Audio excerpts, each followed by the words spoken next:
I don't know why. Okay. Says we're live. Let me give it a couple of seconds. All right. 3, 2, 1. And we are live. BT, man. What's up? All right. Not much. Thanks for joining us, man. I thought it was going to be a one-man show tonight. Thank God you were available. Brennan lost his voice, and I don't know what his excuse was this week. Probably busy. Busy? Yeah, him was always busy. But before we get into it, I just want to go ahead and plug the two things I want to plug. I want to plug the website, of course, swag. Go on there, buy a hat, buy a hoodie. Got to do that. I don't know how long. I think around mid-November that's going to come offline. So if you want anything, now is going to be the time to get it. The other thing is the big buck competition. You going to enter? You're going to enter? Yeah. Think you got a pretty good chance of winning? I don't know. Donate if nothing else. Yeah, a lot of people are, when they heard you were entering, they kind of like acted like they wanted to back out. But I'm gonna tell you what, man. I think that's all the more reason to enter is when you go up against somebody. It's like anything. If you're learning something, pool would be the perfect example for me. When you play with people that are really good, you get better. It's anybody's game. It really. I mean, let's face it, deer hunting is a lot of luck. I mean, there's guys that go out and just, a matter of fact, I think I read a newspaper article about a guy on Fort Bragg that was just going out to hunt, and he saw a big old buck in a field, laid down, and he just waited on it and waited, and the buck got up, he shot it, and it was a record buck. I don't remember, it was years ago. You know what I'm talking about? No, probably the Henderman deer or something like that. I can't remember. The one that scored 170. Yeah, it was huge. And 14-pointer, I believe. Yeah, and he just talked about it like, I was just going out to hunt and seen them. So you can get lucky. And if I don't know how many people we got now, 7, I think, maybe 10. That's a pretty good pot to win $1,000, $700. Right. It only takes one to walk out. That's it. So. So on that competition, if you guys are looking to do it, I encourage everybody to do it, even if you're scared of going up against BT. Hey, don't be scared. I'm having a rough year. I've only seen 3 deer so far. Yeah, well, that makes me feel a whole hell of a lot better. 3 does. That makes me feel better. I've only seen 2. Now, I've seen some across the road. Do they count? Yeah. Then I've seen about 6, but sitting there hunting, I've only had one. She was old, though, too. Real pointy face. Yeah. She was big. And cameras have been on and off. I'm just now starting to pick up some camera action. But if you want to get in on it, October 1st is going to be the deadline to get your $100 in. And after that, it's all bet. It's full tilt boogie from there.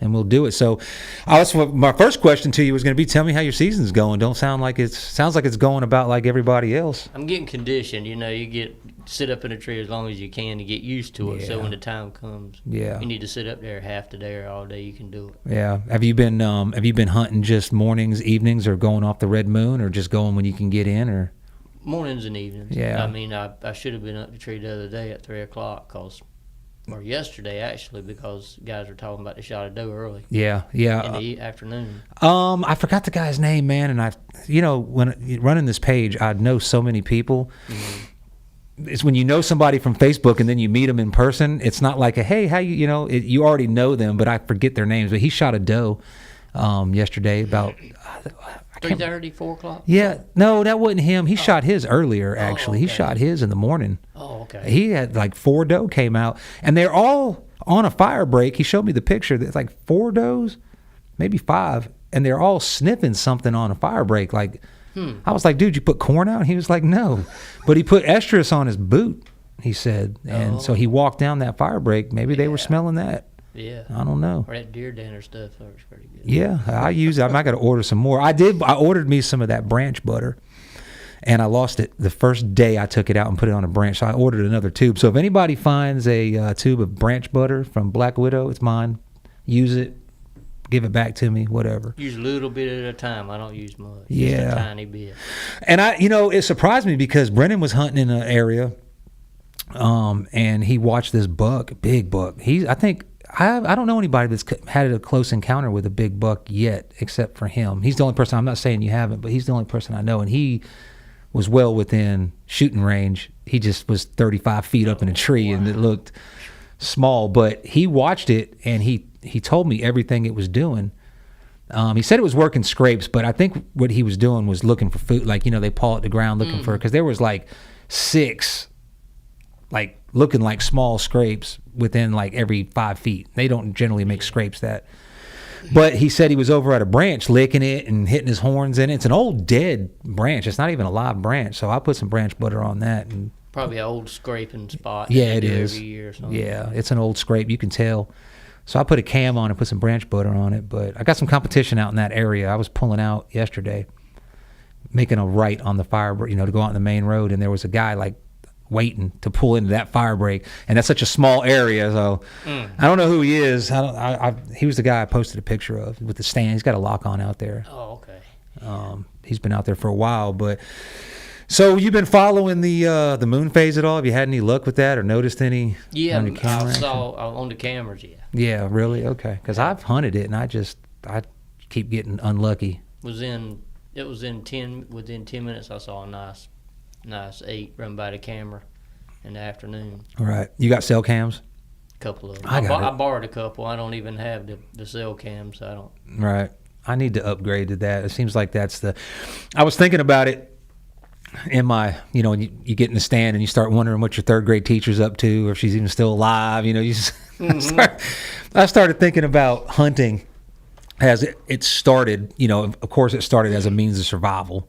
Yeah. But then it kind of morphed into like a good old boys club. Guys would just go out, put up a ladder stand or wood stand and sit on it over corn and just kill whatever came out. Mm-hmm. And if one came out that was a trophy, then you just got lucky, Brown is down. Yeah. And then it became a sport. And once it becomes a sport, technology has to come into it. So now with the saddles, which that's more of innovation than technology, but that makes everything a little more versatile, because now you can get in the tree that you need to be in and not the one that your climber will support. Mm-hmm. But the cell cams, and I haven't gone to cell cams because I don't like running cameras. To me, it's too much work. Yeah. But I'm watching some of these guys, and like I was telling you about that young kid, I ain't gonna put his name out there because I don't know if he wants his name on the podcast, but I've been talking to him, and at first I was standoffish, like, I don't know you, motherfucker, you coming in here. But he's doing it, man, I tell you. So he might have to let him in the circle, but he puts out 4 or 5 cams on one spot. Like, he wants to know where they're coming from. And he might have been the one that was in there last year, and I walked up on him. He texted me, he said, I saw you. It probably was. Camera. Yeah. I didn't know him last year, but I think he killed a buck where he had the camera at, but it's a nice deer. No. Yeah. I'd like to hunt the old-fashioned way. I mean, I like the cameras just to look at the pictures. Yeah. But, you study them and mess with them, the old spots you've hunted for years and stuff, and move around with them, mess with them during the rut, rattling and everything. I enjoy that. Yeah, hell yeah. So what would be your strategy, I guess? Because I don't know, but I just assume, just from the way people talk about you behind your back, it's always in a good way when I say that, you target deer. Like, do you just get lucky? Like, okay, this looks like a good area and one comes out that I want to shoot, or do you get them on cam and then start trying to pick up on his behavior and target the one deer? I've hardly ever seen one on camera. I mean, shot one that I've had on camera. Really? I have other friends that shot them. The ones so you're just a lucky motherfucker then. I get in there with That's them. all it is, yeah. I put scent out, drag scent too much, or drag scent around, stuff like that, and mess with them. Rattle. Right. It's hard to do because they like to come up on my left side, and I'm left-handed, so they get me a lot. Well, left-handed people are just lazy motherfuckers that never learned how to use their right hand. Why don't you give it a shot? Learn to use your right hand. Quit start taking pictures. Yeah, that's got to be. I noticed that in your bow the other day when you took that selfie. I like how you did the candid too, like looking away, not looking at it. Look at that rascal. Yeah, like look at like you got a photographer up there. We all do it. It's fun. But I like to set myself up when I'm in the tree too, like I was talking about before. Where you can't shoot that way. You got to shoot. Yeah, and that's smart. I would like to do that, and I thought about that when you said that, because if I can get turned around, because I'm right-handed, so obviously it's easier for me to shoot to the right and straight, but if there's one to my back right, I will grab my bow and I will spin around in my thing, and it's not always dangerous, I guess. I mean, it's not, if you're wearing a harness, then it's not really dangerous. But it's just, you can make a lot of noise and you can spook the deer. And I think I would rather not take a shot at one than to spook it. Yeah. That's the worst feeling to me. I got busted the other night. So I've seen 2 doe. This, I don't know what it was. It might have been a button buck, because I had just grunted, and I have been playing around with grunts, just every 30 minutes, just do a little burp, small one. And it was getting dark. I mean, probably 20 minutes till pitch black, and I hit that grunt, and I didn't see shit. And it's been a lot of hours, ain't seeing nothing. And I have that bag on the end of my stand, the Summit. So you got your little coffee thing. Oh, okay. So I took a drink of water, and then I saw something out the corner of my eye. So I froze, but then I can't do nothing with the drink in my hand, so I put it back. And as soon as I put it down in there, it ran. So it was like if I just would have left. So now I always take my drink like 45 minutes till dark. I don't move. It ain't happening no more. They get the radar out. Yeah, because they come in looking.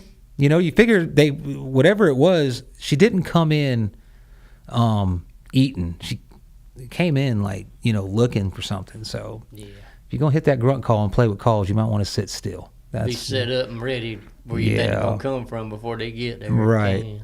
Because I had good cover too. I was in a oak tree that I guess it was 2 trees that grew into one.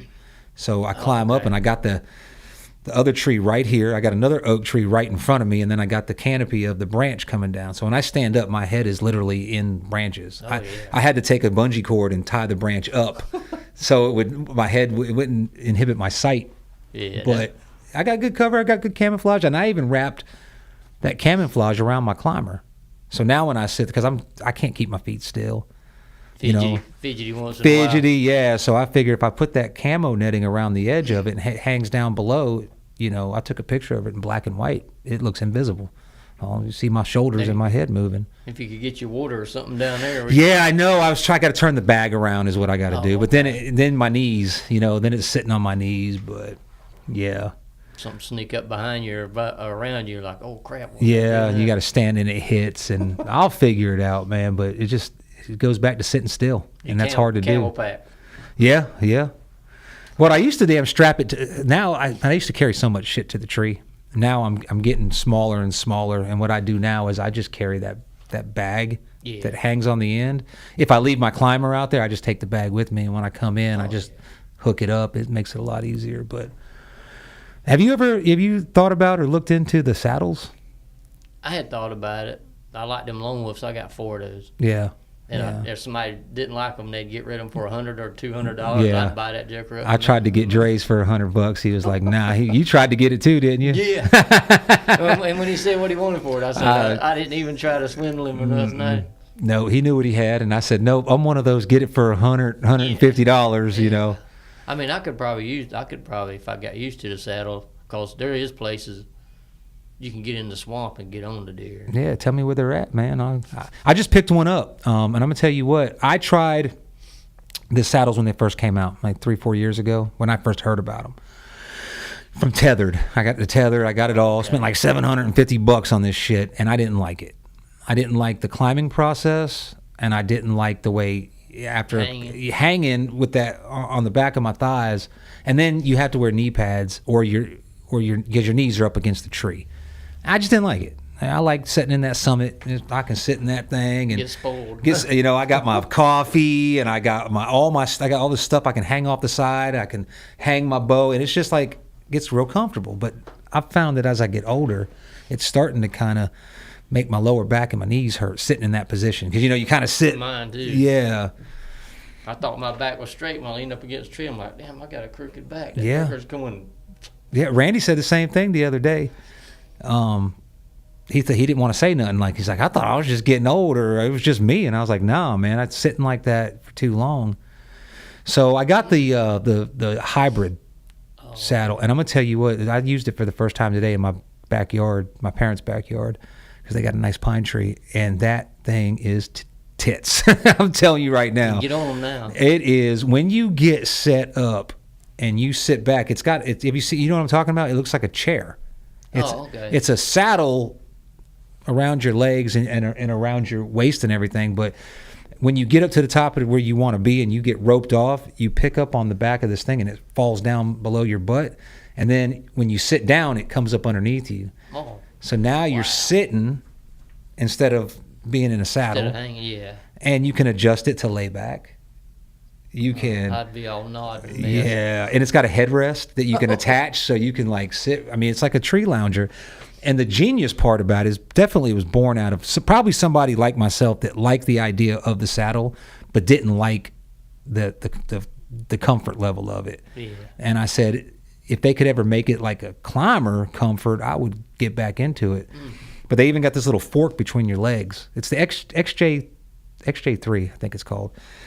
And you extend the fork out and it hits the tree. It's like a snake tongue. So that way your knees ain't hitting up against the tree. Oh, wow. And whenever you pivot, it sticks into the tree. So it gives you that axis, like not a fulcrum, or is it a fulcrum? I don't know. Wow. It's pretty dope. I like it. I didn't like the climbing process still, but the steps that come with it are they're like a ladder. I think I saw you had it. Yeah. Yeah, I had it all. Carrying. And I'm going to tell you, I think altogether it's probably heavier than that Summit SD, but it wears lighter. It's smaller. Yeah. It's got that pack. It's pretty cool. You can walk under stuff and it don't. Yeah. And it's ergonomic in the sense that the seat and the back are like that rubber mesh that the Yeti chairs are made out of, so it's nice and airy. Oh, okay. It's real comfortable, man. Sweating like crazy. Yeah.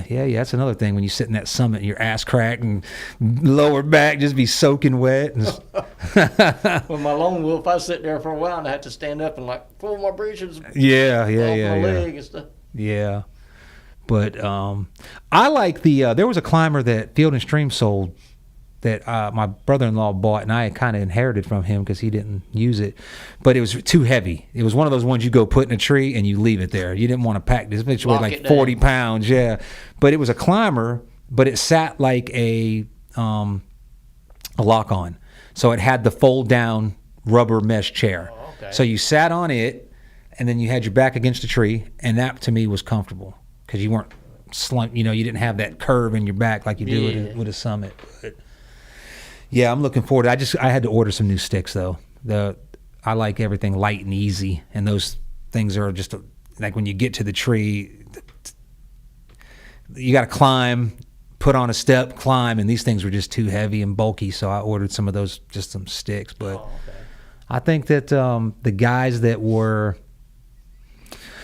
hesitant about the saddle system will like this system, especially bow hunters. And the guys that are saddle hunters that look at it and they think, oh, that's too bulky, you got to try it. I thought the same thing. You'll love it then. You'll love it. Wow. It's pretty dope. I'm excited about it. But anyway, so what are we looking like for? I know a lot of guys are looking for acorn tree. What are we supposed to be looking for right now to find deer? I've seen a bunch of grapes. I mean, I know they're not everywhere, but I'm surprised this year. And the persimmons are starting to turn a little bit, but I think the acorns, the squirrels are cutting them. Yeah. And that storm kind of blew some off. Right. Yeah. Off the trees, so yeah, they're laying. Yeah, but so I didn't know this. I didn't know this until last week, because Jonathan Holloway's become my app.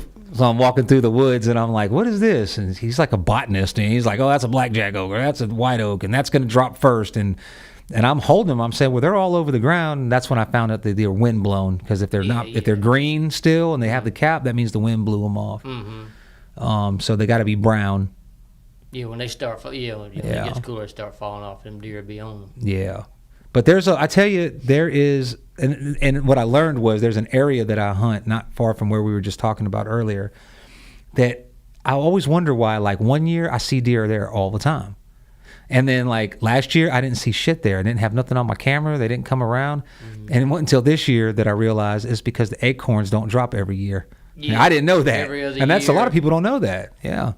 This year they're scattered. I mean, I saw post oaks with acorns on them, and I saw blackjacks, and I saw white oaks and red oaks scattered. Yeah.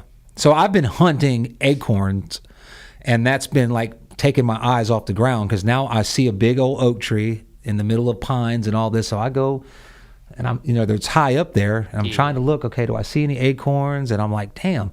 And I tell you what, when you start hunting acorns, they're not everywhere. Mm-mm. It's not like there's, in a grid square, there's 1,000 oaks, and they're all putting out acorns. Only like a few of them are that I've found. I haven't found I did find one, but it was last year, or the year before last. I can't remember which it was, but there was a lot of the trees were slam full of acorns. It was a good crop. Yeah, I think that was like 2 years ago. Yeah. Now, if you can find one. Yeah, I found an oak tree that, if I had to guess, it's 500 years old. It was one of those ones that you can't. I mean, it's like this big around, and it's got acorns the size of almost like mini apples, and they're just waiting to fall. And it's an area that is not very populated. So I put a ground blind. It's an old food plot, and they haven't plowed it. Not last year or this year. So I put a ground blind on the edge of it in the pot, in the brush, so I could take my kid, take my girlfriend out. She likes to go out. She killed her first deer last year, so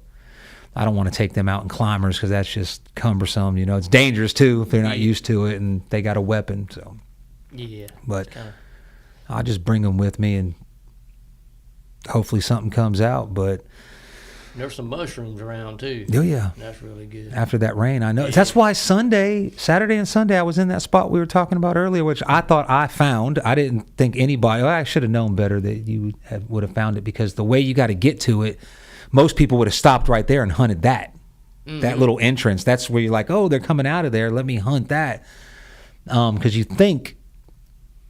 And I don't encourage everybody to start walking into swamps, because that can be dangerous in this time of year with the snakes and everything, spiders and shit. But a lot of times when you're hunting that edge and you think it's like just thick down in there, and you start walking through that little tunnel and bend down a little bit, you come out and there's a nice little dry opening, and there'll be rubs all through there, and or sometimes you just end up knee deep in mud. It all depends. I jumped deer in there too, walking back in there. Yeah, they'd be laying to the left. Right, yeah, that first little spot. Yeah, I've jumped them too, going and check cams during scouting. Last year, the way I found it was I was actually doing what I just said. I was hunting that edge of it, because I was hunting up. If you walk out in that little area, there's like a little spot that goes uphill, and there's some acorn trees up there, some oak trees up there, and there's a lot of sign up there. So I was hunting there, and I seen them come out of that. So the next day I went down to look, and I noticed the trail. I'm like, man, nice little trail. So I walked it. Nice little 20 by 20 room. And then I noticed the other trail that I opened up. And this year, I'm telling you, there's 4 persimmon trees that are dropping fruit. And I mean, I couldn't paint you a prettier picture for deer hunting. Yeah. But I ain't seen shit. To see a deer every time I come in. Exactly. You just think like, I see raccoons. There's a whole, I don't know what you call a squad of raccoons. I've seen an otter back there too before. Oh shit, I ain't never seen one of them. Yeah, and coyotes. Yeah.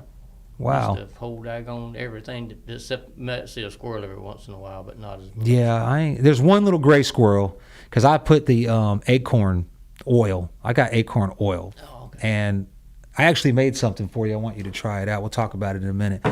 And I put it in a scent balm.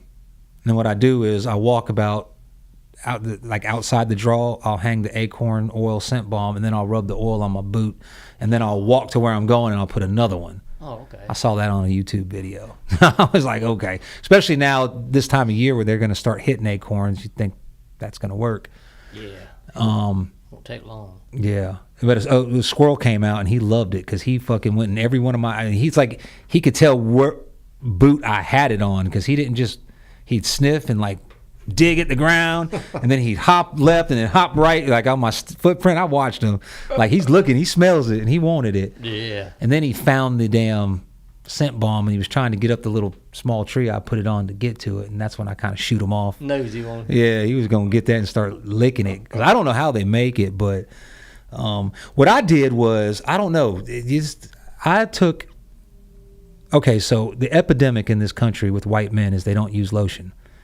99% of the white dudes I know don't use lotion at all. You don't use lotion either, do you? We just aggravates. Just don't do it, yeah. But and I never did either, and I started using it, and I noticed the difference. So during deer hunting season, I kind of get pissed off, because not pissed off, but Sunday night I look forward to my shower, because I can use my lotion and I can put scented stuff on, because the hunting season I just used lye soap. Yeah, unscented everything. Dry, feel your skin. Yeah. Skin feels. So instead of making a scentless odor, I made attractant. Smell that. Open up that top lid and tell me if that smells like something a deer might spook or be interested in. Oh, that smells good. It's acorn. Yeah. Acorn and dirt. Yeah. Dang. So instead, they make the cover scent. Yeah. So I used, it ain't nothing but put some on, take a little bit and put some, take it, and, if you use lotion, if you think you'll use it, take it and use it. That's one of the spares that I made. Just put a little bit on the back of your hand. And it's a little greasy because it's got castor oil and shea butter, but when it dries, it's very nice. Oh, yeah. I think a deer would come to that and try to eat it. Yeah. A kid would be like, wait a minute. Yeah, take that and try it, man. I'm going to make some more, but the idea here is the top is acorn and dirt, and I made it green. That one is just straight dirt, and it's an oil that smells like those scent wafers. Wow. Yeah, right? And then the bottom one is acorn only. And you can't really smell it when you smell it in the jar, but when you put it on your skin and it starts working, it activates. So there you go. I made some stuff too. I should have brought a bottle for you. When I see you out there this week, I'll bring you a bottle of stuff. What is it? It's black walnut. You take the black walnuts, fill a 5-gallon bucket full of them with a green hole. Yeah. Fill it full of water and let it sit for 3 days, and then put it in a bottle, strain it. Oh, nice. So you're making like a scent cover, an attractant. Yeah. Hell yeah. I ain't tried it yet. Black walnuts. They like black walnut then, huh? Because I can get the oil. You can just, what you just did. It's just a good cover scent. Oh, good. Yeah, squirrels might tear you up. Yeah. Buddy, I had a fox squirrel damn near climbing my tree stand yesterday. That's free. I didn't know whether to be scared or try to feed it because, they got teeth and claws and I'm, 18, 20 feet off the damn ground on the side of a hill. You know what I mean? Yeah. So I was only like 15 feet up when I climbed up, but when I turned around and got sick because I was on the side of a hill, I was like, damn, I'm high. Yeah. So I had to I almost took a practice shot with because I always keep an arrow with a field tip because if I'm not sure, the last thing I want to do is miss a fucking deer.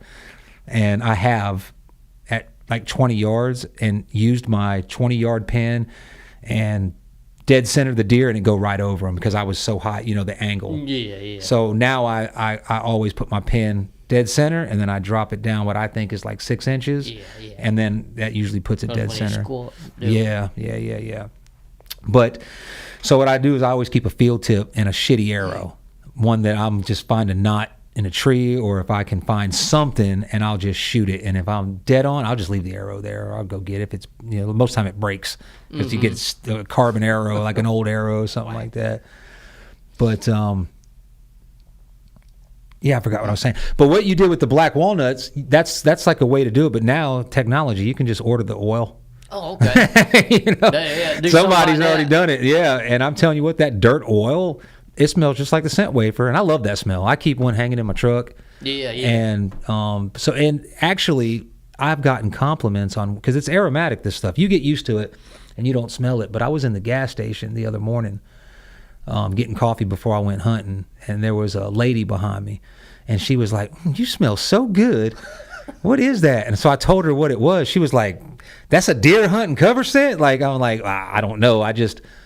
I like to, and she was a black woman, and I told her about the epidemic with white people, and she started laughing because white women use it, men don't. But I'm telling you what, I'm not going to get on a soapbox about moisturizing, but you should start doing it. Yeah, it's because of that dead downwind or that stuff that I wash with, man. Your skin in the wintertime. It's so dry and it cracks. Bleeding. Oh, this stuff right here. After a week of using that, you're going to be like, man, your skin will be, it's just nice. My girlfriend started, my name's Dawn, actually. So my girlfriend was like, we need to change your name to La Dawn because my skin was so supple and nice. Slick and shiny. Yeah. I guess what I need to do, and I planned on doing it, but who's got time? I wanted to make a batch of it and go out and smear it on fucking trees and put a camera. Try that, and see if a deer comes to it and they start licking it, then you gonna know it's gonna attract deer. You ain't got to worry about spooking that big old rascal when he right. comes up there. Yeah, he might smell that and. I don't see where it would bother him. Mm-mm.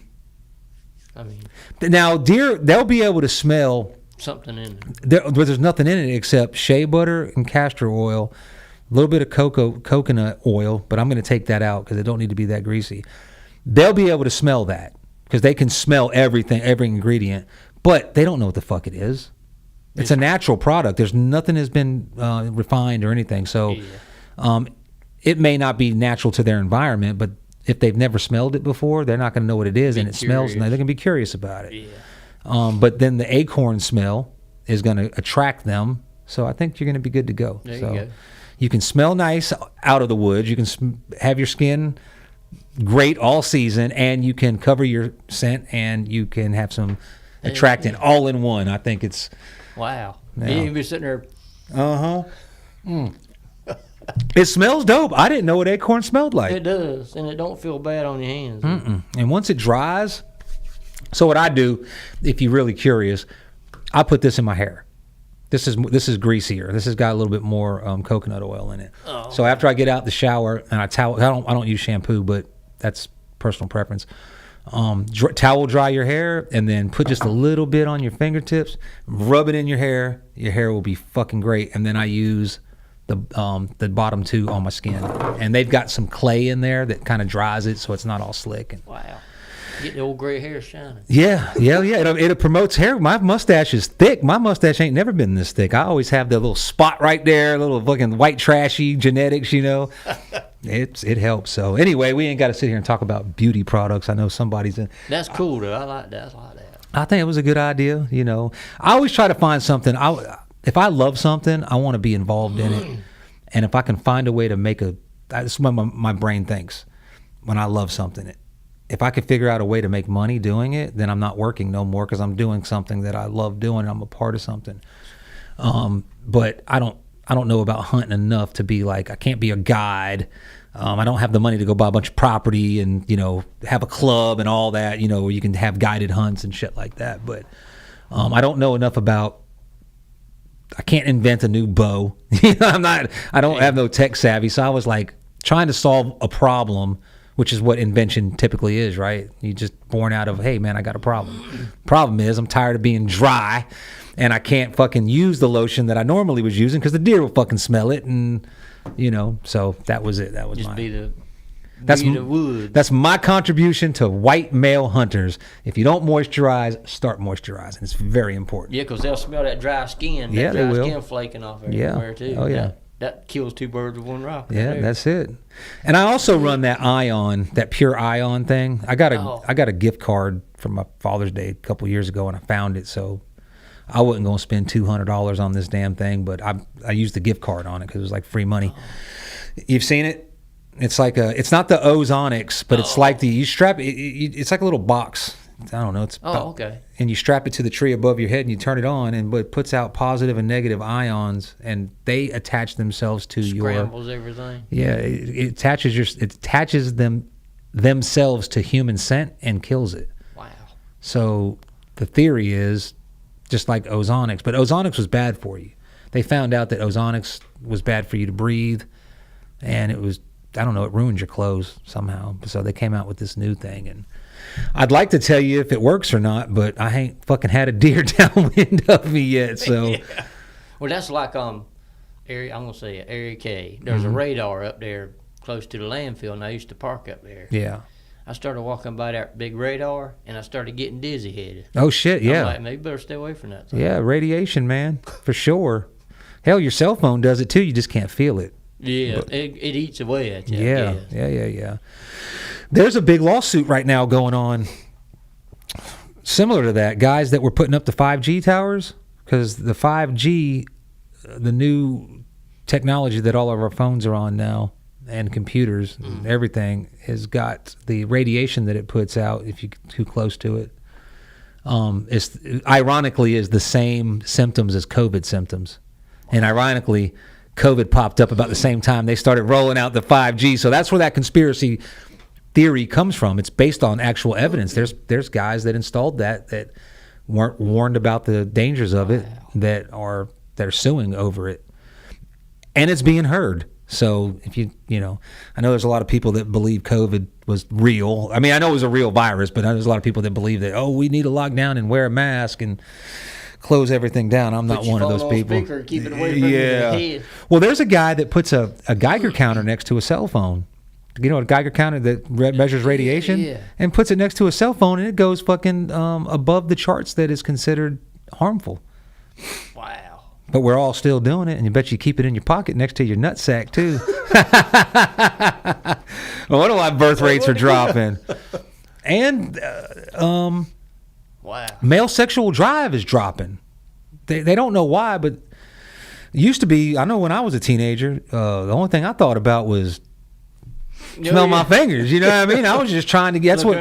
That's what young men thought about. But nowadays, that drive in younger adults is not there, and so birth rates are dropping, and they don't know why. They kind of attribute it to video games and porn, because I don't know about you. Walking into stuff, looking at your phone, like texting right, and everything. Yeah.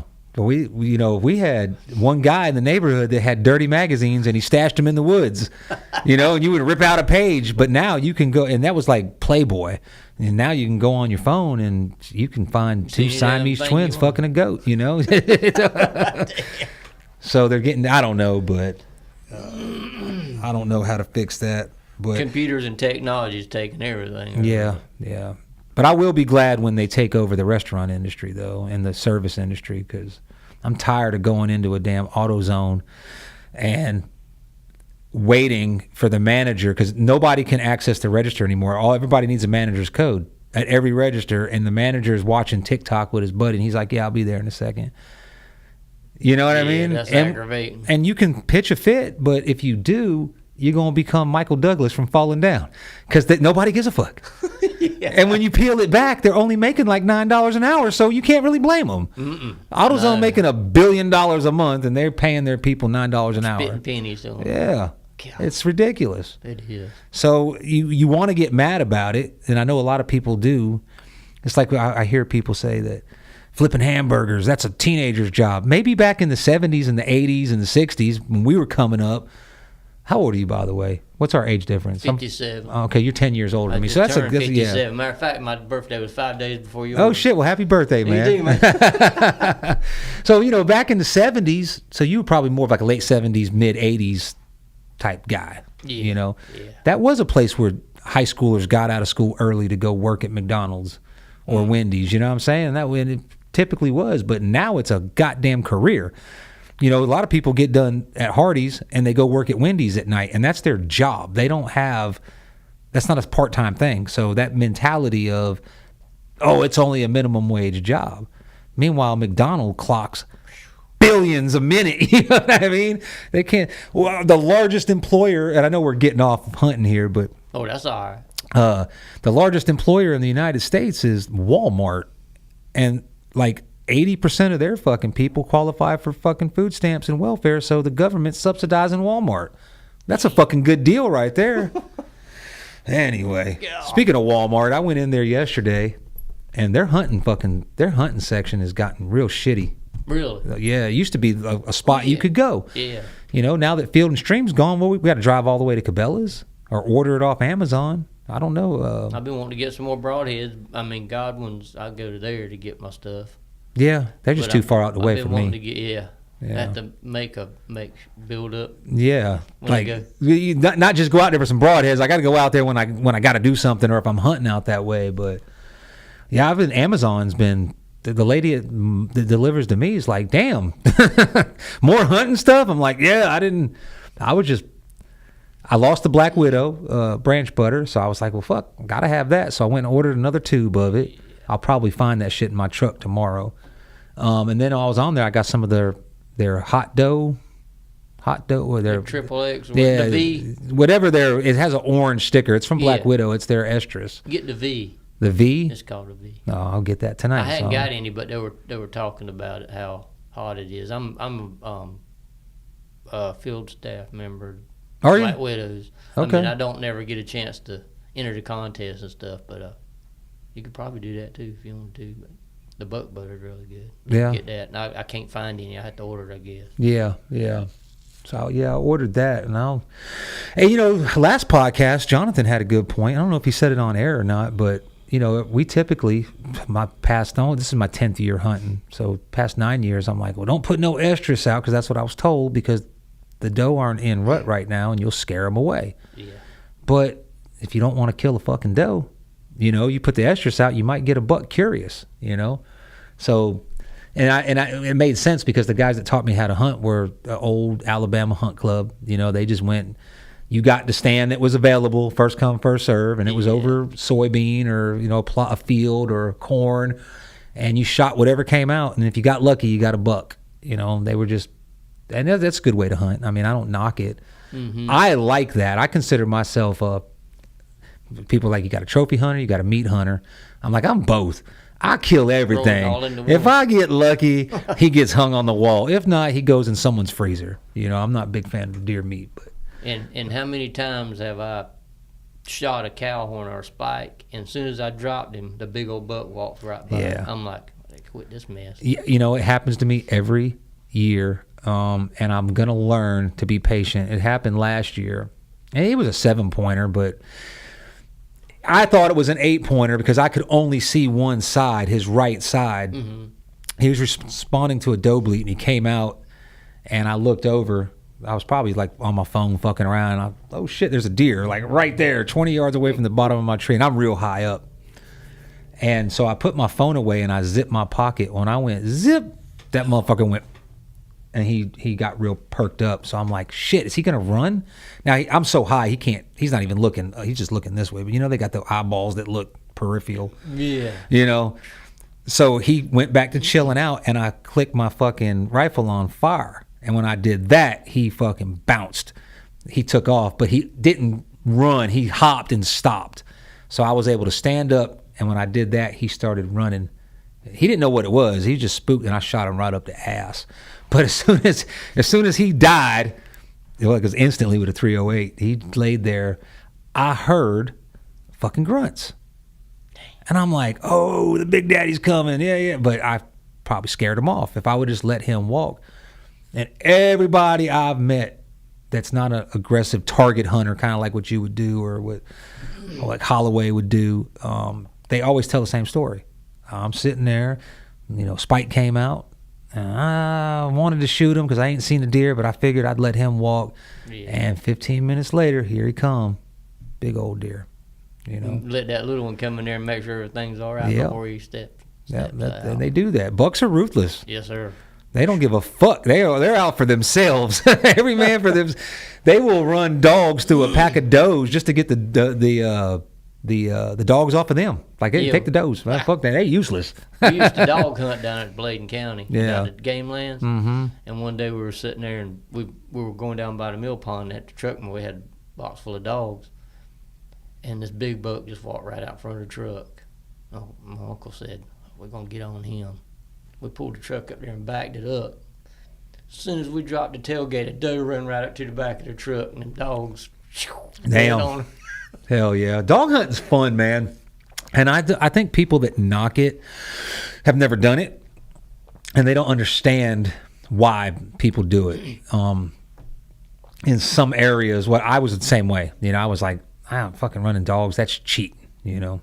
But then I got on one of those Facebook pages, veteran fallen outdoors, and I won a raffle. Oh, okay. And so I went down to New Bern, and they put you up for the night, and they feed you, and they take you out, and these old timers they take you out and they hunt with you. So I went, and they dog hunted, and I kind of learned it was more like if you don't hunt with dogs in New Bern, you ain't never gonna see a deer. It's thick patches everywhere. Yeah. It's not like woods.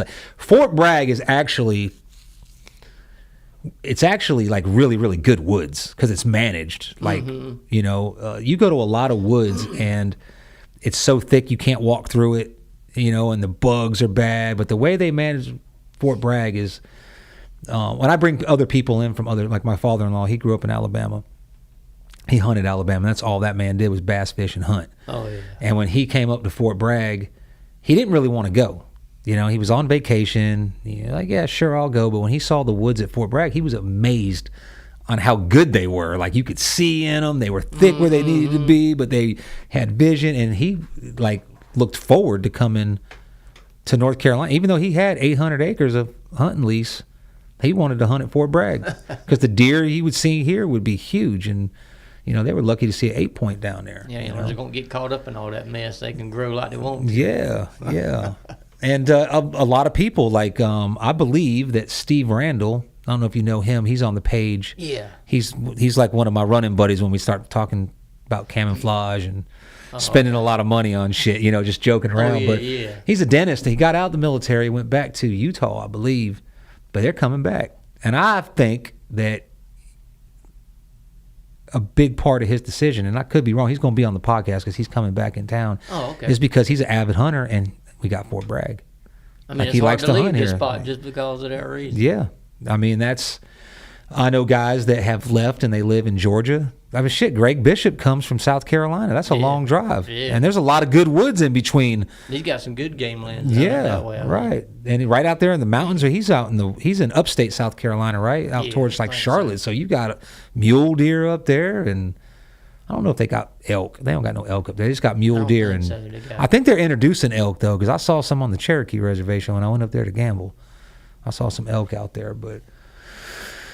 Yeah, so you don't know how lucky it is, and I see these guys complaining about it all the time, and I'm just like... It's a privilege, really. Really? Like, you pay $60 fucking dollars. That's why I got on Brennan when he said he got it for free. I was like, man, pay your fucking $60, man. You got 50,000 acres and, all this good land, and it's really not heavily hunted. You think, I go on there and count, not exact, but I'll be like, 2 signed in, 3 signed in, so I'm like 5, 10, 12. It's about 30 people hunting. Mm-hmm. On 50,000 acres, that ain't hardly shit. No, but you now can get away from somebody. Yeah. The area that I won't say our area because you've been hunting it for a long time, and I've only been there about 6 years, but that's getting a little crowded now. But even still, it's not that bad. No, the deer get used to it and they move around. Yeah, because they ain't going nowhere. You got to hunt the hunter. Yeah. Adjust. Yeah. That makes you a better hunter, or makes you pay more attention to what's going on. Yeah, I was saying earlier, we need to start a Facebook page specifically for that area, because if anybody needs to deconflict, it's got to be that. But I say that, and every time I hunt there, I never run into nobody. But if I'm going to be up around where I think you might be, I'll typically send you a text and be like, you going to be in there? Because I was going to go there. Or the other guy that I know that's down and around that area, I just want to know. I know it's first come, first serve, but everybody wants to be a gentleman. What I mean? I can say, hey. Yeah, because I got other spots, But now, if I really, really, really, really want to hunt it, because I got something on camera and everything's lining up and I got that itch, I'm going. I don't care if you're in the next tree. Come on, climb up. I'll rattle in and get ready. Yeah, exactly. We'll work in tandem here. I have to see this motherfucker, man. I got to get it, but I'm glad that it's not just me. I think, like I said, Brennan's the only. And if anybody else, I was going to say chime in, but Brennan's not here with his phone, so I don't know who's making comments on the page. But man, all right. So I wanted to ask you, because 2 people now have asked me the backstory on one of the deers you shot, and I said I don't fucking know the backstory. I think he just was sitting there, and the guy came out, and I got to try to describe this deer because he's got offspring that is running around. One of his babies is just as big as him. He's got really, really, really big bottom, whatever you call the main beam, base, and he's got over his right eye, his brow tine's kind of twisted and tall. You know which deer I'm talking about? You got a picture. The real big one? Yeah. You got him, you're holding it, and you're sitting there, and he's got that's the best way I can describe it is his right brow tine. He's real big base, huge. He's got a damn son or a grandson that's just as big. Wow. Out there. Yeah. So I was asked the backstory on that deer. How did you get that deer? What went into hunting that deer and killing him? I was hunting another deer, and I was sitting there one evening, and some does, it was right after a rain, and does come running in there. He was chasing the does coming there, and I had some stuff out, and he went in there and made a scrape where I had a mock scrape at, and the does were standing. I just shot him. Come on, man. You got to give us, this is radio. This is podcast. Everybody wants a suspense, but it really just comes down to just being in the right place at the right time. I mean, knowing where to be has got to be key, too. Where they travel through, but I shot my biggest body deer in there in the same spot. Weighed 170 pounds, biggest body deer I ever shot. When was that? What year was that? Year before last. I remember that deer, yeah. But I saw him like 2 days before that walking through there, smelling the ground. So I went there and put some stuff out and made a mock scrape and left it alone for like 2 days and went back in there and I grunted and put some more stuff out on the mock scrape. He come in there mad. Oh, shit. This was the last day of bow season. Oh, wow. Yeah. Damn. So, I mean, you mess with them. But that one big deer, somebody else had him on the trail camera, and I didn't even know about it. Oh, yeah? Yeah, and it was like, sent me a picture. Yeah, you got him. Biggest deer I ever seen. Wow. Right there where we were talking about earlier, or? Another spot. Oh, another spot. In the same area, though? Yeah. No, I remember that. You killed one a couple years ago. I thought it was fucking biggest deer. I didn't even think Fort Bragg had deer like that. It was probably 2016.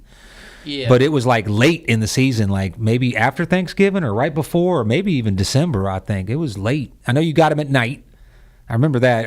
Of course, you got him at night. But I remember you were in the reeds with him and took the picture. And I asked you about it, and you said, I didn't even know what I'd shot till I found him. Well, that deer. I broke his back, and when I got down, he drug himself about 30 yards. And when I got down there, he stood up. And I was like, gosh, somebody had to shoot him again. Oh, damn. He was bleeding everywhere, but poor guy. Yeah, that's why I felt kind of bad. Yeah, I hate that. I said, hold on a second, buddy, I'll take care of it. Yeah. I shot one with a rifle one time, and it was dying, and I felt bad. I was wanting to put another shot in him just to kind of end his suffering. But right when I was about to, he stopped. But it was probably about, I don't know, it was probably only like 60 seconds, but that's a long time, you know, for them to be like, because I had shot him, and basically I broke his back is what had happened, and he was trying to get away, and I felt bad. Yeah. I felt bad when I shot that bear. I shot that bear. I felt bad. I felt like remorse. With deer, I don't, because they just remind me of overgrown mice with antlers. You know, they kind of scurry around like mice and old goat. Yeah, I just don't. I love them to death, and I think they're pretty, and I love hunting them. You know, I don't like to hunt turkey, and I don't hunt squirrel, and I don't hunt anything except deer. I've done it. I've done all the other hunts. I just turkey. I've heard that said. I've never hunted with anybody that knew really well how to hunt, and so I've never had the close encounter. But when I see them out in the wild, I see them during deer hunting. I saw 2 of them the other day, beards dragging the ground, just big old fucking turkeys out in, well, I won't say, but it was out towards, you know, where they shoot big guns.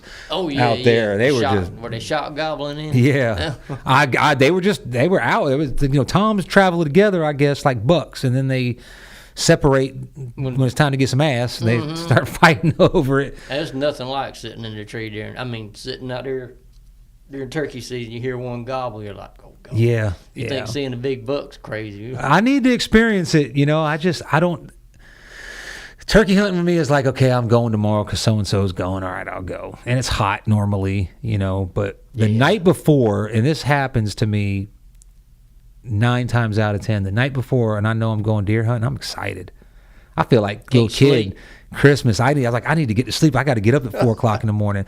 And even the times where I'm tired of it, like I hunt every day now. That's my whole goal because I'm leaving early. So I'm just like, I'm going every day, 5 days a week. Get all you can. And I got so tired of it. Last week, I felt like it was December 25th, you know, just like I'm ready for the season to be over, but I'm still excited to go, even though I'm tired and getting frustrated and not seeing shit. I'm really looking forward to the cold, so we're not sweating, and you don't have to use the damn thermal cell and bugs and just start rattling. Yeah. Now the other morning, I think it was Saturday morning, I didn't use my thermal cell. Friday night and Saturday morning, I didn't use my thermal cell at all. Yeah. But yesterday afternoon, as soon as it got warm, I had to turn that bitch on. They were like little gnats or something to eat you up too. Oh yeah. Waiting for you to get out of the tree. Especially if you get near some water. Oh, God. Back down in there. But you know, in that spot we were talking about earlier, I've been trying to think of another route to get in there, but there just ain't another way to get there except the way I'm going in. Because I'm thinking, because you said, you know, I've jumped them going in. They're usually laying off to the left. Yeah. And I've jumped them coming through that last little trail part that runs alongside the creek, and you come out, there's like a little ditch right there, and then they're usually in the reeds right there, and I see them, you know, scurrying back. That maybe should wait until like maybe rut and get in there when it's dark. You know, he's out fucking around, and then maybe catch him coming home. Yeah. because going in there in the morning when it's dark, and I stopped doing that. I stopped going in the dark now. Jonathan talked me into that. I don't go in at daylight. I wait for the sun to start peaking, so it's like pink outside, so I don't need a flashlight. And I have found that without a flashlight, I'm more confident walking through the woods, and I can be more quiet because everything else is loud.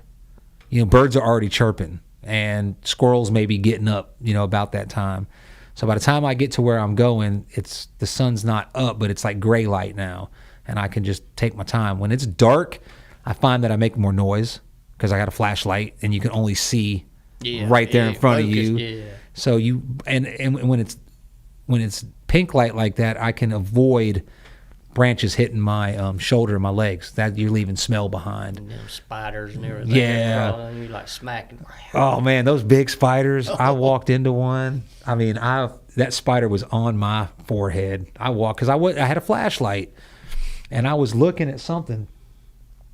I don't remember. I was just walking. And I looked up and it was bow. You want to see a grown man drop my bow. I probably made a sissy sound like a girl. But they're so gross. See a snake. Yeah, I'm killing that bastard if I can. I was walking, I can't remember. It was on post one time, and I was walking out of the woods at night. And you know how a limb, like if you hit something and it smacks you boot real hard and it hurts, like like a bruise. Yeah. I had something hit my boot one night and it had to be a snake. Oh shit! God darn, that thing hit you that hard.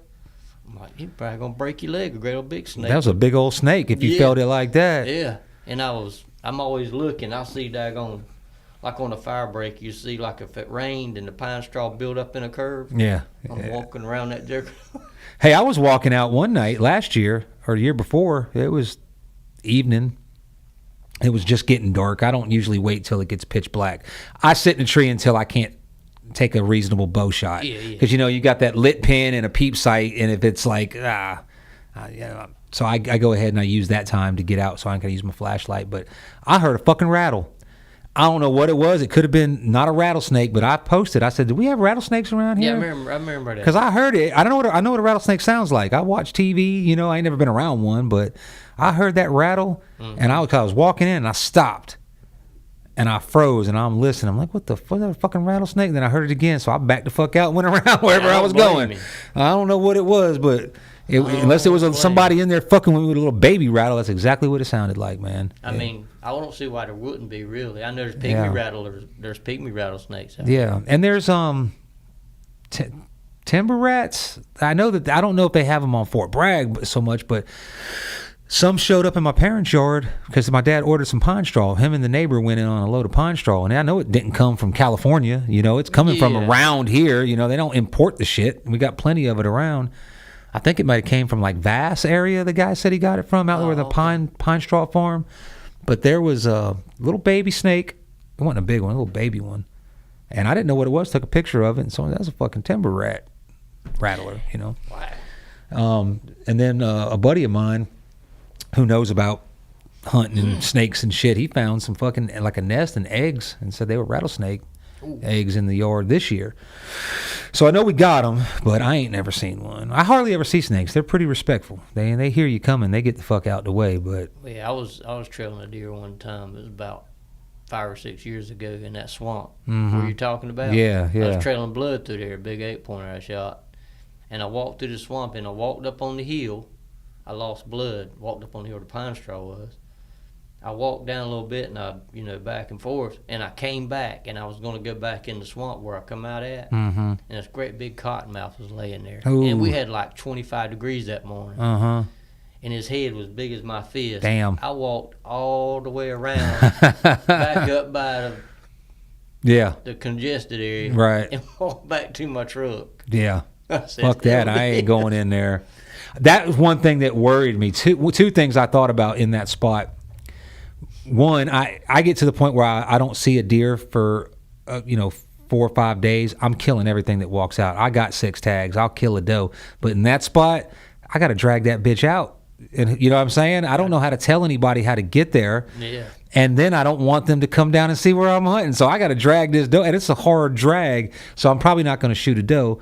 And then I was like, well, if I kill a buck and he takes off, if he doesn't go the way I came in, I'm going through this fucking swamp to find him. And I don't want to go back in that damn swamp, man. It needs to be cold to go in there. Yeah, that is some scary shit. And I seen, that's like 5 or 6 little trails that lead back in there. And I thought about walking back there because I bet you, in my mind's eye, I'm thinking there's a dry spot in there somewhere. Oh, yeah, there's little hills in there. Yeah, there's a dry spot in there. So you can get up in one of them trees I see out there, you know, especially with the saddle, you know, and just, and get out there. And that's where you ain't going to have much shot opportunity because that shit's pretty thick, but you know they're in there. If you find a trail, you know they're walking it because it's just thick. I don't even know what this, like briars and reeds and I don't, on the map it shows like it's a lake, but on the ground it just looks like a big old patch of thick shit I don't want to play in. Yeah. Because, I mean, there might be something living in that dang little patch of hill over there, pine with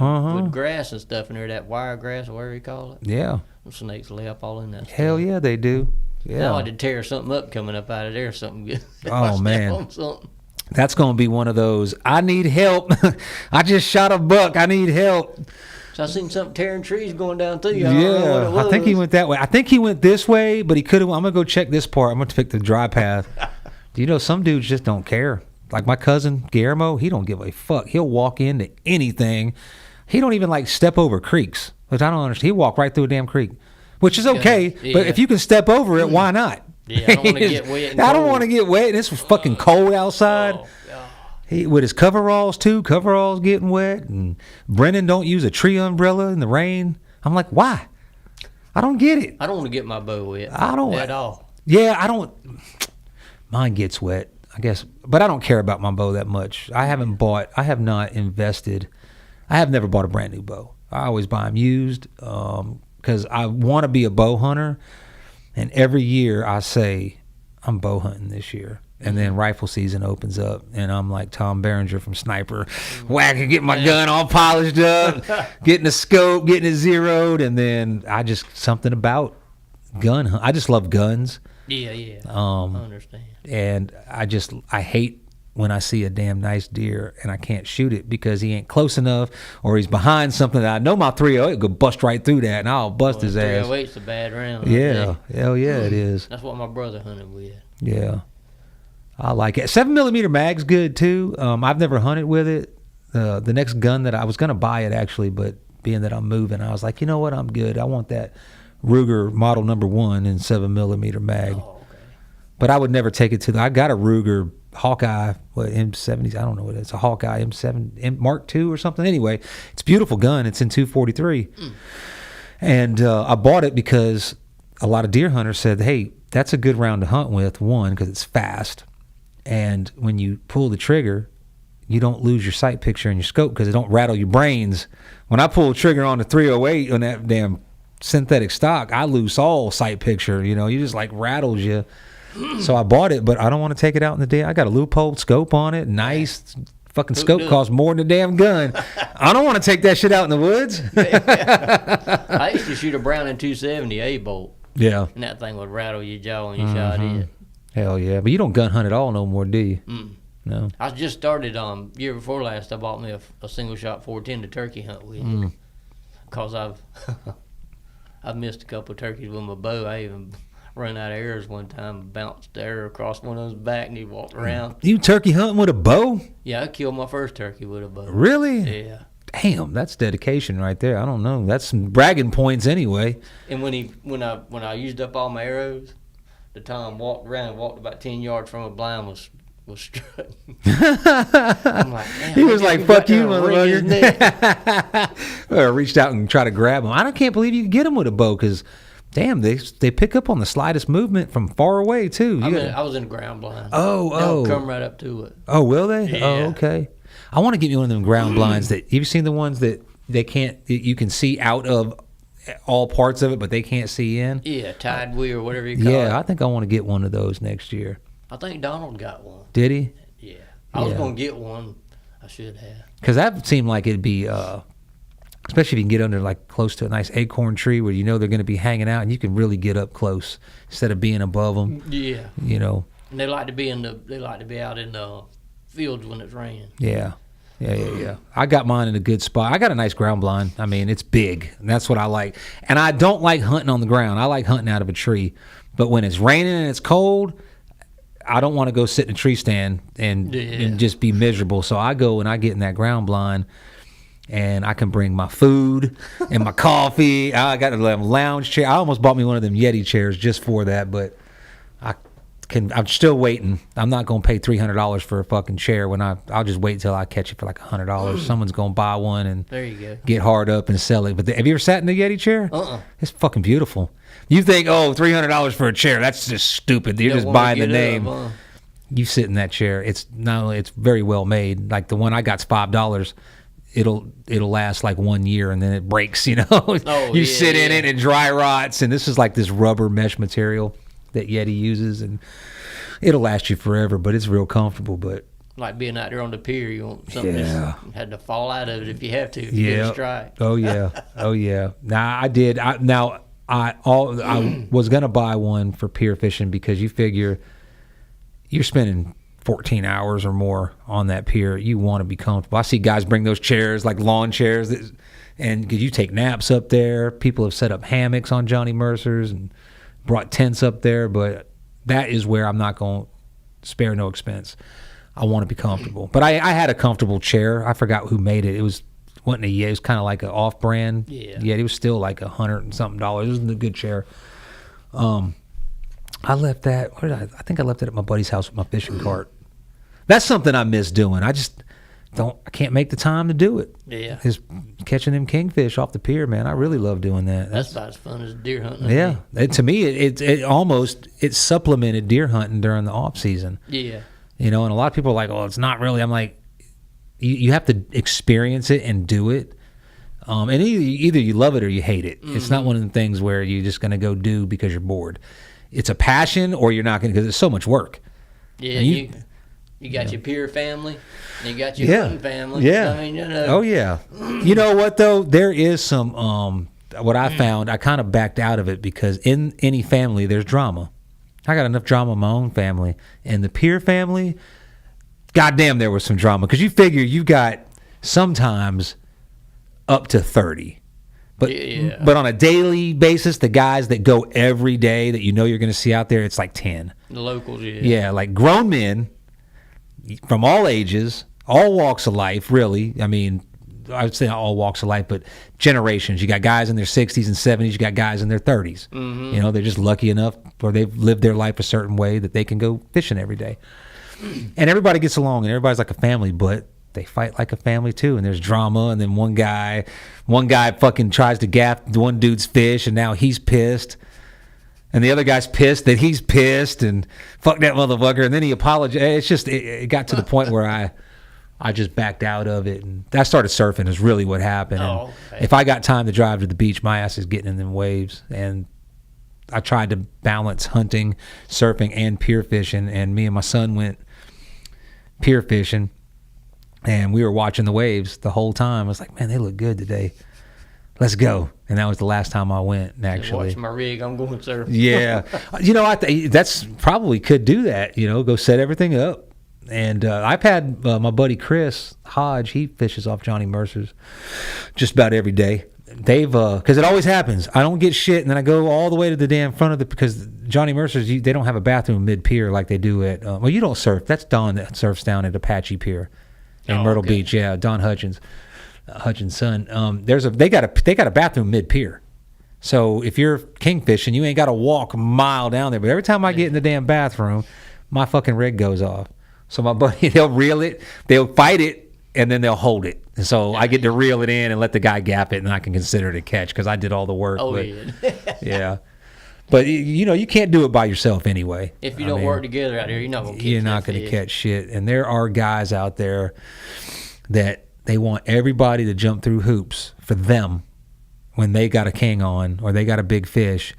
But when someone else has a kingfish on, they don't want to move there. They start complaining like, oh, I got to do that. You know, I have cut my anchor line out Yeah. Because we just couldn't get it.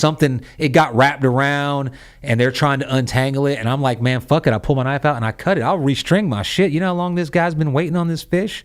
It's like killing a big deer. You get one a year, maybe, if you're lucky. Yeah, man. I mean, some guys, they're lucky if they catch. I know guys that kingfish for 5 years before they caught a damn kingfish. Yeah. Now, they only were able to go like twice a month. They come in from upstate South Carolina, the people that I'm talking about. They'd stay a weekend. They'd come like twice a month. During the case, so he took him 5 years to catch one. Then I know guys that do nothing but go there every day. That's all they do, and so they catch like 5. But still, you figure from what, May, when the end of April, May to October, they're up there every fucking day, at least 4 days a week, and they only catch 5. That's a lot of hours, man. That's a lot like deer hunting. And the other people go down and ain't been there all year, and they go out there in October and put a bait beside you. And catch it. Yep, I've seen that too. Been out there for a week and not catch shit. And then somebody come out. Matter of fact, this happened to me. One of the guys that worked at the pier house, God damn, what was his name? Thomas, Korean kid. He came out one day at like 6 o'clock, sun's going down, and he haphazardly throws his fucking anchor out, don't go far, sets up his bait, borrows a pinfish, puts it out right next to mine. I like to surf the north side of the pier at Johnny Mercer's. That's just where I have the most luck. Everybody likes the south side corner, but I like the north side. He put it out right next to me, and I would start taking my stuff down. I've been there all day. I got to drive 2 hours. I'm tired, dehydrated, a little buzzed, and when I put my anchor rod up, shit went off. I was like, you cocksucker, out there 30 minutes. And it was a 32-pound king. I was like, damn, dude, that's a big kingfish. I don't care what anybody says. 18 pounds is good, yeah. 30 pounds citation. Yeah. The biggest one I ever caught out there was 30. Well, I don't know how this worked, but my buddy Brock, he caught 2 kings that day, and he weighed my fish with his scale, and we weighed his. Now, my fish was bigger, but mine came up lighter. I don't understand how that happened. I think he's screwing with me, but it was 33.5 pounds. The biggest one I ever caught. There's a screamer there. Yeah, it was fun, man. I don't know what I caught one. I think it was a cobia. We think, but that's when I learned my lesson about 2X and 4X hooks. I had made my own rig, and it was dark. And I don't even know why they were in my tackle box, but I made the rig with 2X treble hooks. And I fought this fish for a good 30, 45 minutes. And it kept running. I'd get it in, and it would tire out. And we're like, we're getting it. And it would start to show, and then we couldn't tell what it was, but it wasn't shiny. So it could have been a shark, but sharks don't normally. Usually a cobia float to the top. Yeah, when they get tired. Kind of float, and but then it would fucking pick up and run again. And so everybody reckoned, one guy saw it, swears it was a cobia, but I was pulling it in, and the line went slack, lost it. And when I pulled in the damn, of course, everyone wants to know what happened. We started investigating and pulled up the damn, my buddy James picked up my damn rig and saw that flat hook, and he was like, you fucking dumbass, you piece of shit. I'm like, what? He was like, let me see your tackle box. And he goes in there and he's like, get this shit. He throws it all out. Get this shit out of your tackle box. I was new to it. I mean, I learned a lot through mistakes. Like, that's the way I learn shit. I don't like to sit down and have a class. And I don't want somebody standing over my shoulder telling me what to do. Just, I'll do it and I'll fuck up and then I'll figure it out. That's the way I like to learn shit. Like deer hunting, just go out there and and figure out what's going on. Yeah, but man, it's hard. Deer hunting, I'm telling you what it is. I have a lot of respect for guys that can go out in the woods and find the activity, because it's not something you can read it all day, and people can tell you what to look for, but it's like a skill, an acquired skill over time that you get to where it's almost subconscious. Like, okay, boom, there's something here, let me look this way, and boom, we're gonna find the trail. Randy's real good at it. I think just almost like an idiot savant. Looking at knocked over like an Indian tracker. We were out and checking out a new area, and we were following trail looking. He was like, well, I didn't knock this down. Just a blade of grass that was bent over, stepped on. I'm like, I don't even see that shit. Like, okay, we started following it. Sure as shit. You start following the trails and start finding the sign. And I don't know. I go in there looking for scrapes and rubs, and my brain starts thinking about other shit. And how I find scrapes is when I'm sitting in my damn tree. I'm like, oh shit, there's a scrape right there. Right. And it's fresh too. Yeah, it's a fresh one too. Holy shit. But that's just luck of the draw. Yeah, and you walk in there and you smell them sometimes. Yeah. I swear I smelled deer Saturday evening when it was raining. I smelled them. I heard something moving around, but I had raccoons coming out, and they eating them persimmons. They're funny as shit. You watch them climb a persimmon tree. That's mess. It's funny. They fucking get to the end. One of them fell. Was funny. He didn't fall off, but he fell. But he was hanging on, and then he like swung up. I was like, man, this is like a trip watching this. I've always loved raccoons. I think they're the coolest little animal. And people see them before dark. They say, oh gosh, he's probably rabid. But last year I was hunting in their spot, but further out there was a big old persimmon tree over there, and I heard something coming out of the swamp. I'm like, man, it's making a lot of noise. And 6 coons come out of there. And the last one come out was a little bitty black one. Oh, These nice. were all up the tree, knocking the persimmons down. Yeah. And that little one climbed up, and he climbed out on the first limb. And he fell. When he hit the ground, every one of them come out of the tree and took off. Really? They thought something got them. Oh, shit. Yeah, they're funny. I see them in the daylight. I've seen whole families of them, not like one. Mm-hmm. I was hunting in a spot in the beginning of the season, and it was like a mama and like three kits. I guess you call them kittens. Yeah. Do you know what you call a group of raccoons? Are they a pack? Are they I don't know. A herd? Gaggle or a murder? A gaggle? I call like a bunch. Yeah, I think they should call them like a squad, because when they're on a mission, they look like bandits, because they got the little mask on, and they just look fiery, man. Chattering and everything. Yeah, they just look like they. And I was in Fort Knox, Kentucky in 1995. I think the first time I went through basic training. That's my phone ringing. Oh. It ain't gonna stop nothing. It's probably fucking Randy calling, knowing I'm doing a podcast. But the drill sergeant came in. He was like, hey, I was on staff duty. He was like, hey, Private, take that trash out. There was nothing in that trash. So I'm like, there's no trash. He, of course, is, motherfucker, I said take that. Oh, yes, drill sergeant. And I jump up and I grab this empty bag of trash, and he's like standing at the door watching.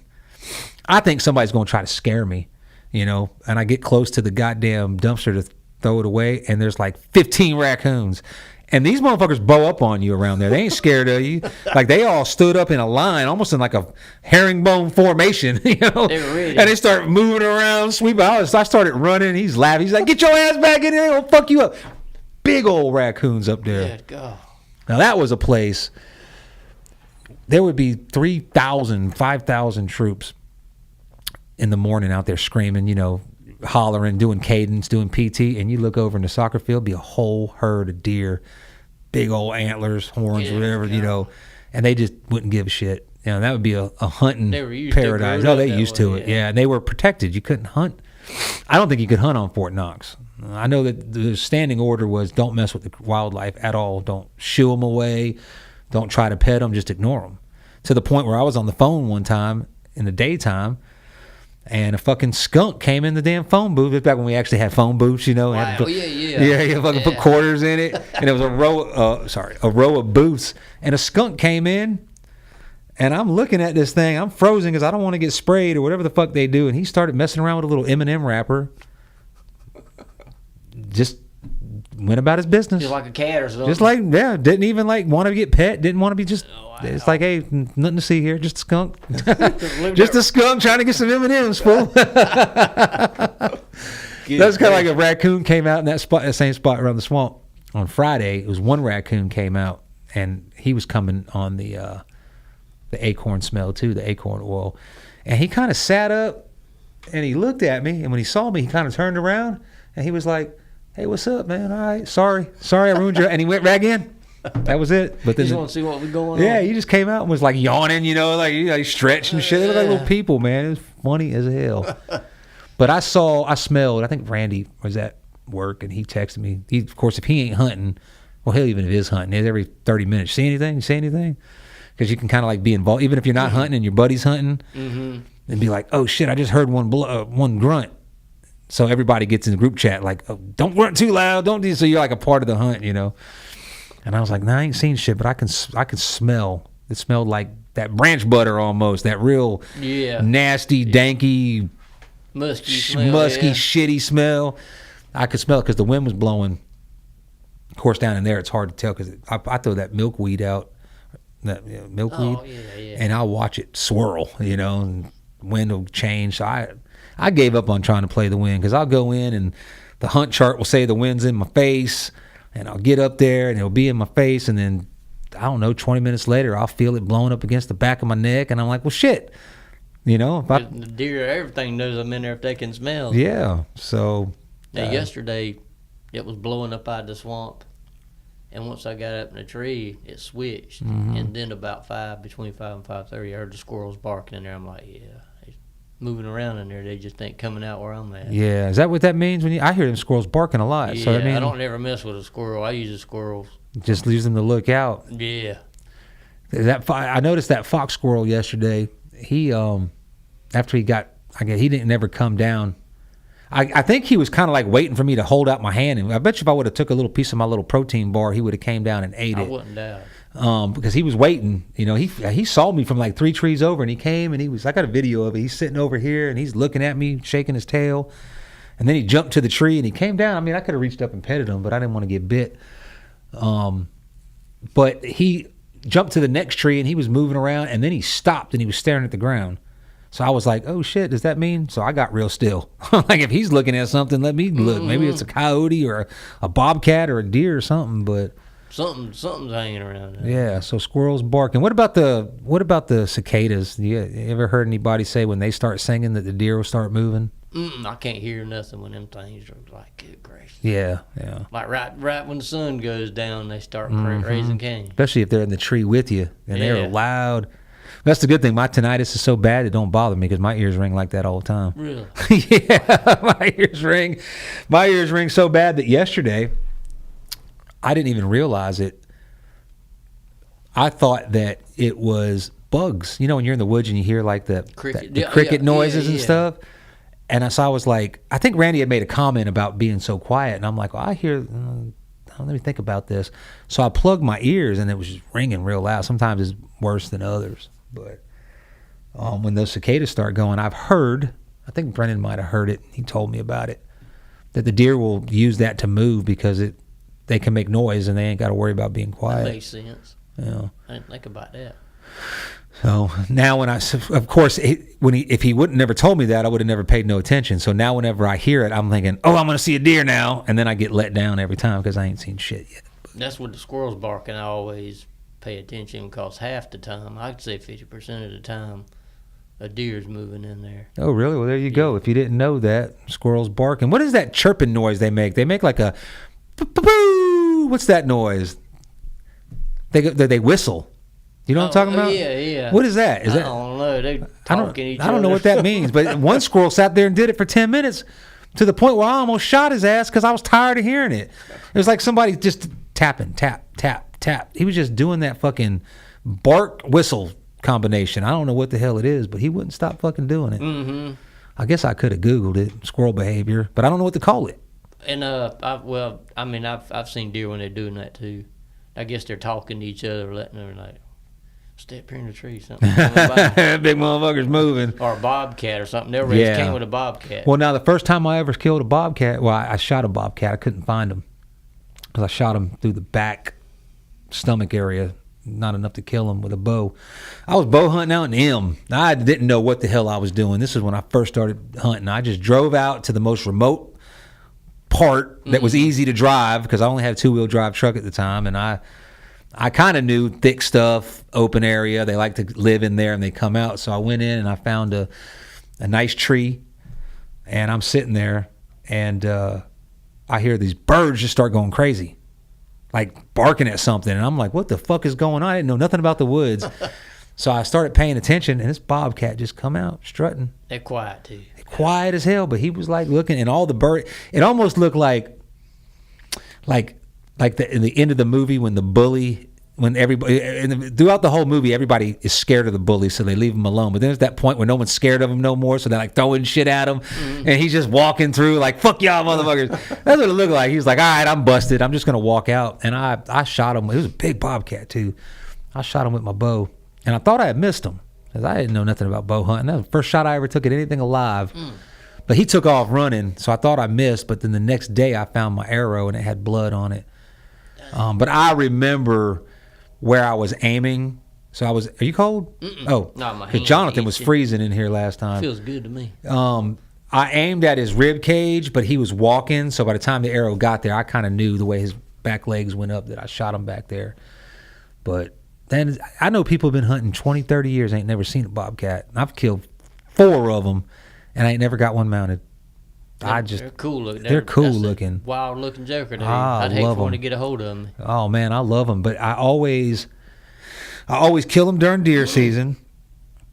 So I put them in the freezer, and I'll take them to the taxidermist when season's over, when I got time to do shit. Because the 2 days off that I have, like today, I went and got I had a leak in my tire, so I had to get it patched.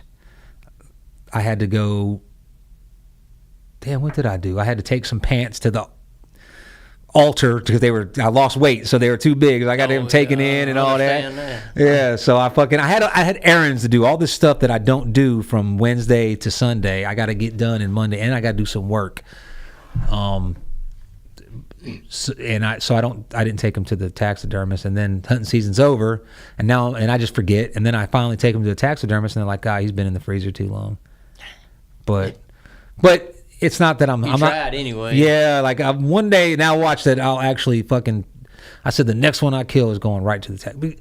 The thing is, during the hunt, when I first killed the first one, and recovered him, he was big. He was a big cat. I mean, I was holding him up like this, and his paws were on the ground. It was just it was a female cat. But the only taxidermist that I could find at the time wanted like $3,000 to mount him, and I'm like, man, I ain't paying $3,000 to mount this motherfucker. And then I finally found a guy. But I don't think I would. I won't say who he is, but I don't think I would take I don't like the way he mounts stuff. He don't put no character in their face. They all look like they've been electric. Like everything this guy had mounted looked like they'd all been shocked. Like, well, thankfully I dropped it off, and I had already said yeah, and I'm nice, It was only $100 or $150, $200 or something like that. But I had left him in the freezer too long. Guy couldn't do nothing about it. I was like, phew, thank God. I got my skull mounts are pretty cool too on them. What's that? Or just the skull. Yeah. Big teeth and all. Yeah. Crazy. And now that, I think Buddy Ord, I think he probably do he does skull mounts. I mean, he does really good work, and he's fast. And I need to get that bear. I still got the bear's head. I want to get skull mounted because I got the rug. That's been 2 years now. It's still in taxidermy. I ain't got it back yet. I had a rug made out of him. Let me tell you, that bear, when I take him to Peavy, and if you've ever been in Peavy's place, he's got a little shack out the back where he does his taxidermy, and it's probably about, 8-foot ceiling, and he had that joker's neck pinned to the wall, and it had about 6 to 7 inches of feet hitting the ground, and that was a big old bear, man. Yeah, that was a big old bear. I couldn't weigh him because where I had shot him, it was on private land, so we didn't have a scale. But I'd laid down next to him, and he was taller than me, so he was over 6 feet tall if he was standing straight up for reg. Wow. But that's going to be a nice rug. I'm looking forward to that. But I got a bear tag this year, but I don't know where I'd shoot one at. Well, I talked to a guy earlier. God, what was his name? Nelson? Might have been Mr. Nelson. I'm just going to call him Mr. Nelson because I think he's on the page. It's Carol something. He just posted today about those bears that is on his property. Oh. Somebody wanted to adopt them, but he ordered something from the website last night or today, and then he saw a charge on his phone for hunting. I think it's under, if you order something, it comes up under Hunting Surfer because that was like the store that I had before. And he called and was like, I didn't make this purchase. I don't know what it is. I'm like, well, sir, I don't know. Like, damn, what the fuck? He was like, oh, shit. I recognize your voice or whatever. I ordered a hoodie. I'm like, oh, okay. But he's got bear out there. He might let you come out there and shoot one. I'll stick one. Yeah, stick him. I guess his neighbor don't like people. He don't like still. I couldn't understand. If you're watching, I might be fucking this up. His property backs up to a guy's property, and the other guy's a bear hunter, but he only bear hunts with dogs, and he don't like people still hunting and killing bear. So I don't know. Hit him up. He might let you come out there. Meat's good, man. I know you got to be a little careful with it because they eat both meat and vegetation, but they primarily eat vegetation. So you can eat their meat medium rare.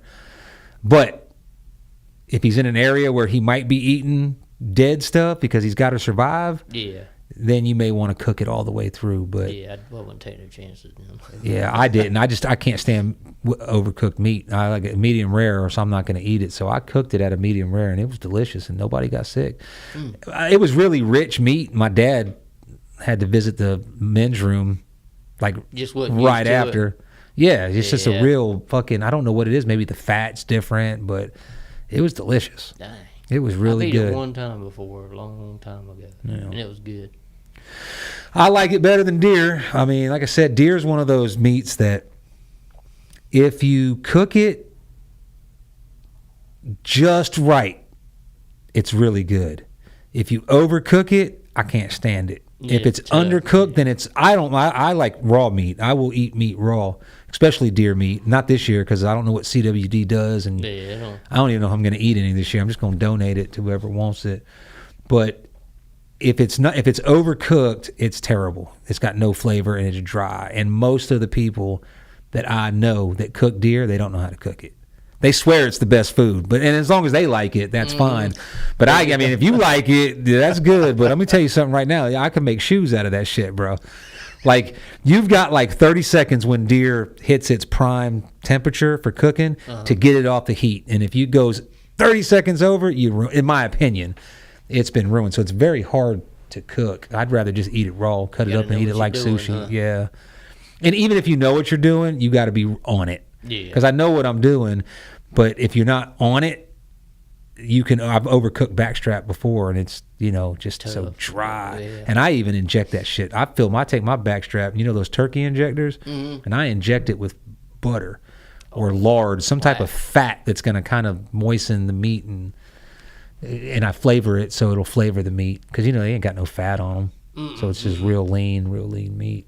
But I like it raw better. I think if you like sushi, if you're a guy that likes like sashimi, like sushi from the Japanese restaurant, then you'll like the raw meat because I'll prepare it just like sushi and eat it like that, and it's really good.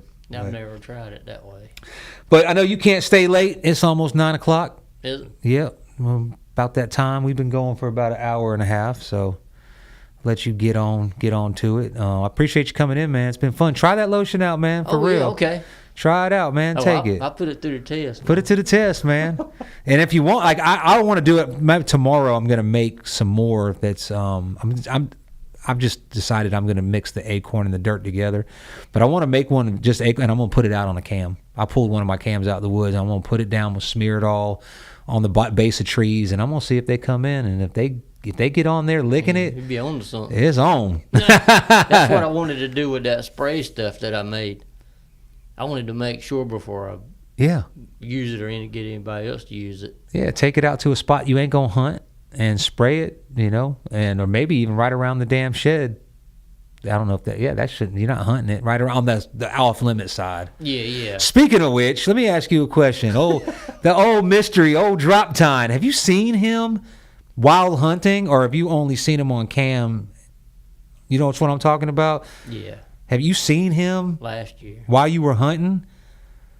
You got to tell me about that. We ain't going nowhere. You got 10, 15 minutes. You could be a little late. And I don't think it was the same deer, to be honest. You don't think so? I think it was a different one, but all I could see was the drop tine on the right side. I don't know how many points he had, but they were real dark. Yeah. Dark I think he's about 12 to 14. I had an 8-pointer walk by me and a doe. Well, 8-pointer wasn't bad. He'd be nice this year. And he went out of my sight. So when he got out of my sight, about 5 minutes later, I rattled with the bag. And I'm looking around. I turned back and looked where he went, and that big jacker's standing there looking at 50 yards. I'm like, oh, shit. Was it clear? Clear shot?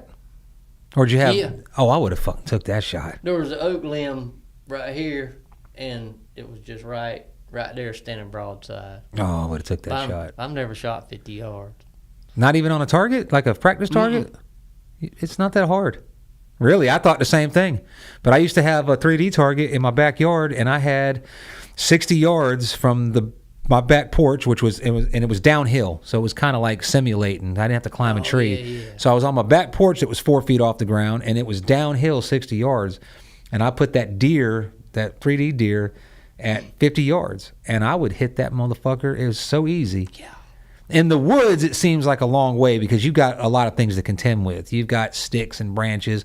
But yesterday I was in a spot that off to my right was open because there was only like one big oak tree and just big open pine straw bed area in the middle of the woods. And I ranged that damn oak tree way out there at 49 yards exactly. If a fucking raccoon was out there, I think I would hit it. But a deer, 50 yards is like shooting 30 yards, in my opinion. And I just think that, like, I'm not going to take it in the woods if I'm worried about it going off a branch or something like that. But I put him in the damn kill, and I ain't even that good of a shot. Matter of fact, I'm not a good shot. I'm a guy that goes out, shoots fucking 3 arrows at a target, gets it in the bullseye, and like, I'm good. I don't need to sit here and launch 100 of them. I started shooting that recurve, and that's made me shoot my compound better because I'm actually holding it more steady. Yeah. I ain't never shot I shot a recurve when I was a kid, but it's fun. I shot some today before I came over. Really? Here. Damn, that's you going old. So the next thing you know, you're gonna be up there with a spear. It might be next year before I try. How many feet per second? You got enough coming off a recurve? I guess you do, because they were killing deer with recurves 1,000 years ago. Yeah, it's a 45-pound bow, and it's got I think. The arrow is 8.9 or something like that grains per inch, and it's a 30-inch arrow, and it's got a 100 grain insert and 125 grain field. Damn. So what are you using to release? Are you using fingers, or do you have a release on it? It's got a glove. Yeah. Split fingers. I don't like the 300. I don't like. How do you let it go? Don't you have to like pop it off a certain way? Just let it like pull. I thought there was like an art form to it. Like I'm learning. Let it go. That's, and you kind of flip your hand back, because if not, it'll catch your finger and it might slow the string down or something. That glove, it just slides right off. Oh, does it? Yeah. Shit. Is hunting with a spear legal in North Carolina? I don't know. Because I've got a spear. Do you? Yeah, I've got one. I was like, right under you. Man, if you could get them underneath you, man, that'd be rather than next to walking up to him and wrestling him and slitting his throat. I think a spear would probably be the next coolest way to kill him. Yeah. Because you got gun, okay. You killed it. It starts with, what'd you kill it with? Gun. What kind of gun? Oh, buckshot. Oh, okay. A rifle. Okay, that's cool. Shot it with a bow. Okay, now you're cooler. How do you get more cool? Recurve bow. Okay, that's cooler than a compound bow. Spear. I think that's cooler. Now, walked up to him and knocked his ass out and slit his throat. That's the ultimate. But I don't think that. Might have to suffer some consequences. Yeah, that might be dumb with those fucking antlers, man. But hook you. But hey, yeah, man, thanks for coming in. Anytime you want to come in, man, you just let us know, and we'll do it, man. We'll do it on Monday, like I said, up until about November time frame. I don't know what we're going to do. We're starting to get traction. We're starting to get more views on this, and I'm going to be moving, so we're going to be doing it remotely. But oh yeah, everybody, cool. Bennett Toller. He don't know what he's doing. I'm working with him. I'm trying to teach him, get him up there. Trying to get my old self back. Go check out the website. I got it set on auto. Every day it pops up. Y'all have seen it. You're probably tired of it. Buy something. You've got until October 1st for the big buck competition. I'm going to tell you right now, it's worth it. Everybody should get in on it.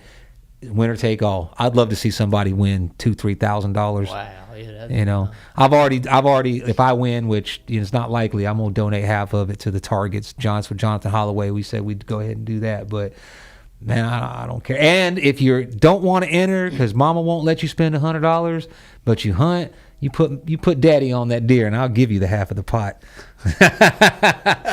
I got 2 or 3 guys who are like, hey, check this place out, check that place out. There you go. All right, I'm gonna turn it off. We out. All right. Later. All righty.